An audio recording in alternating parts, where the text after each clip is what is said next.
Man, you know what goes into making a hotel room work like this for YouTube? It's ridiculous that I can do this traveling carry-on only. Set up a studio, basically, in a hotel room. Anyways, what is happening, my running YouTube pals, the few and the proud? I can't go for a run. I'm going to post a picture here of what Toronto currently looks like.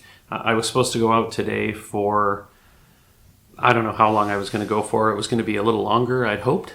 But there was a snowstorm last night, and there is probably a good 6 to 10 inches of fresh snow everywhere, and the sidewalks are not great. So I don't want to die. So instead of doing that video, I thought that I would go over my race calendar for 2025 and talk about the races I've done and then the races I still have coming up. So let's start with the races I've done. Actually, before we do that, I'm a bit of a crazy person for finding deals on shoes. My Asics Nova Blast 3s, they've got 200 plus kilometers on them. I've loved every one of those kilometers in them. They've been great, but they're starting to get a little flat. So I needed to replace my daily trainers, and I like to bargain hunt. And while I was here in Toronto, I went to a Canadian outlet store that Canadians will know immediately. It's called Winners. Around the rest of the world, if you're American, it would be like TJ Maxx. I don't know what the equivalent would be anywhere else, but put in the comments down below if you live somewhere else and you have an equivalent, sort of like just a general retail outlet where everybody sends the stuff they can't sell and you'll go in there and buy them for a discount. I found a pair of beautiful Saucony Triumph RFGs. So these are the Run for Good model that is supposed to be better for the environment. The midsole is a PIBA that's made with, I think, 50% corn oil or something like that. 50%, I don't know. The outsole is mostly natural gum rubber. The upper is cotton. There are plant-based dyes used in the other colorways, obviously not this one because it's all white. The greenhouse gas emissions in the plastic used to make this shoe are significantly less than any other running shoe, as far as I know. And it's still a great shoe. It's been reviewed very well. I got these for 89 Canadian dollars. You can convert that into your own currency. That is a heck of a deal. 89 Canadian dollars for some Saucony Triumph RFGs.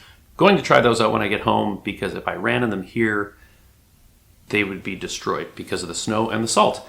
Anyways, back to the race calendar. So the 2 races I've already done this year, the Icebreaker 8K was in January. Great run. I've done that one a few times now. Set a PB. Fantastic. It was not the coldest race of the year despite the name. That so far has been the honor of the Chili Chase Half Marathon, which was hovering right around the freezing mark for the whole race. That was my first half marathon, and I did it in 2:07 something, which was 6:02 or 6:03 a kilometer.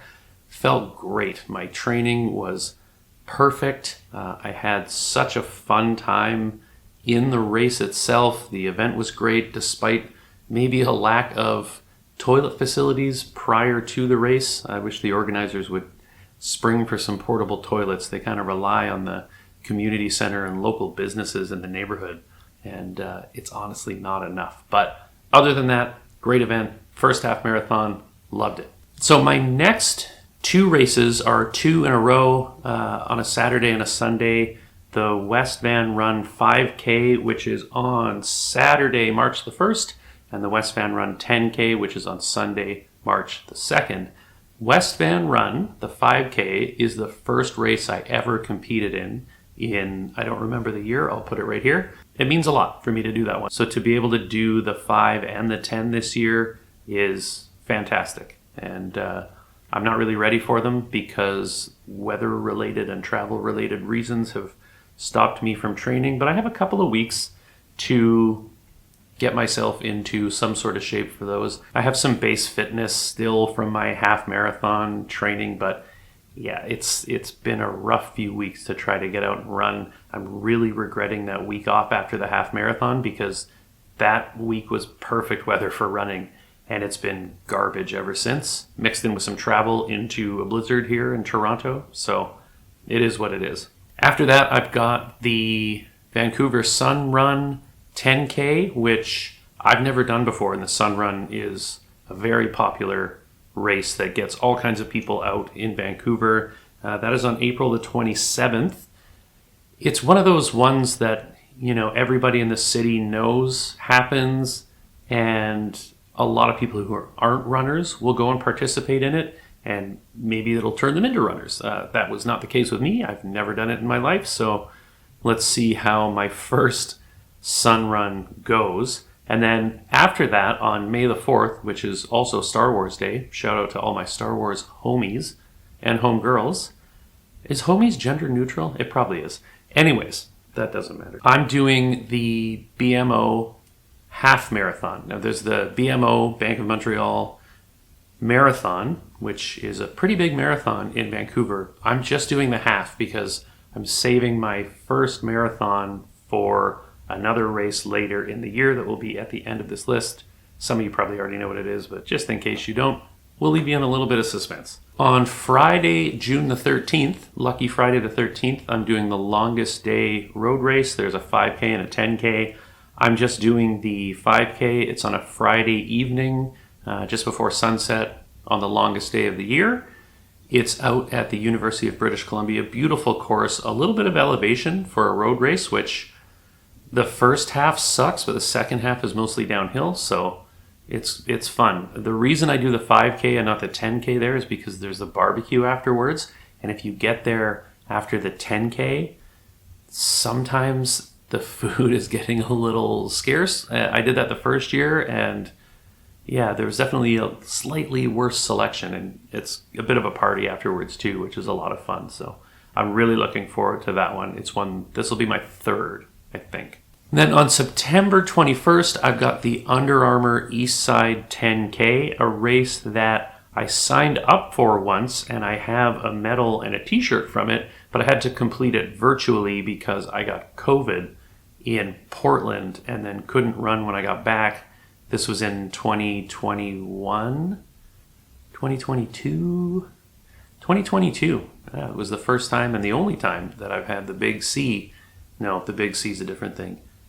That's the first and the only time that I've had COVID. So knock on wood, I don't know if you can hear that, that's made of wood, that we stay healthy this year for all of these races that I've paid a ridiculous amount of money for. But the Eastside 10K, always a great time. The course has this hill on it that I've run the course before, not as part of the race, but the hill is just, everybody who's run it knows about the hill. So I don't know if it has a name like Heartbreak Hill or whatever, but it's definitely not the funnest hill in the world, and it's at like the 7K mark or something, just a killer. And then last but certainly not least, on October the 12th, I am running the Bank of America Chicago Marathon, my first ever marathon. I got super lucky, put my name in the lottery, and got a spot. So I will be in Chicago. Shout out to my buddy Todd, who didn't talk me into, he suggested I sign up for it, and I did it. I didn't need any talking into. I probably would have done it anyways. I didn't need to be talked into it. That was a really easy thing for me to want to sign up for. So Todd's going to be there too, and he's going to beat me by about an hour and a half, I'm guessing. But yeah, I'm really looking forward to that. Chicago's a beautiful city, and yeah, that's it. That's my race calendar for 2025. I'm going to finish it off in Chicago in October and then cruise out the rest of the year just doing regular running. Now, when I get back from this trip, I'm going to start another half marathon training block for the BMO half marathon.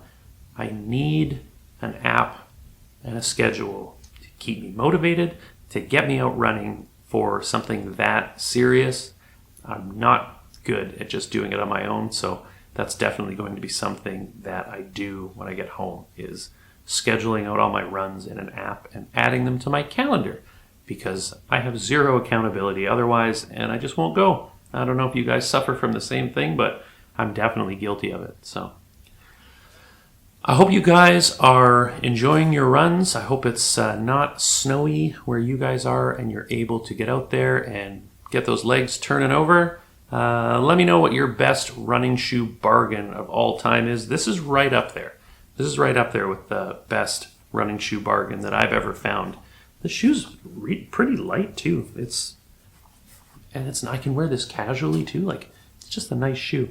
Anyways, stoked about those. Thanks for watching, everybody, and we'll see you in the next one. Stay safe out there.